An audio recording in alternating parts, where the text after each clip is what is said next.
Marinir kepung Undius Kogoya, OPM klaim tembak TNI ternyata pengojek, Menko Polhukam sebar inteligen.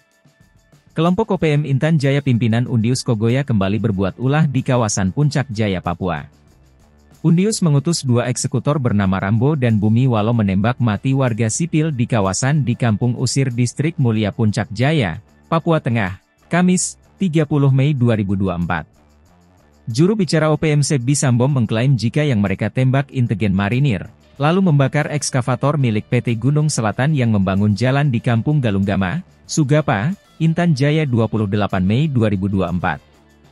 Sebbi pun menyatakan, TPNPB OPM dari Kodap 8 Intan Jaya pimpinan Undius Kogoya bertanggung jawab atas dua kasus tersebut.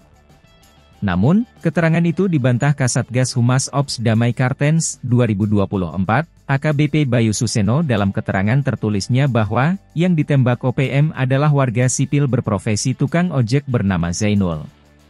Satgas Kartens kini melakukan pengejaran dan jenazah korban sudah dievakuasi dikembalikan ke pihak keluarga.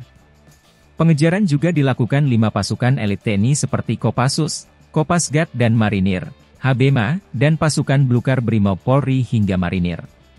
Di tempat terpisah, Menteri Koordinator Bidang Politik, Hukum dan Keamanan atau Menko Polhukam Marsikal Purnawirawan Hadi Cahyanto di Kota Jayapura, Kamis, 30 Mei 2024, marah besar. Ia memerintahkan TNI Polri menerjunkan inteligen ke daerah rawan konflik, terutama Kabupaten Puncak, Yahukimo, Paniai, Pegunungan Bintang, Enduga, Intan Jaya, dan Maibrat.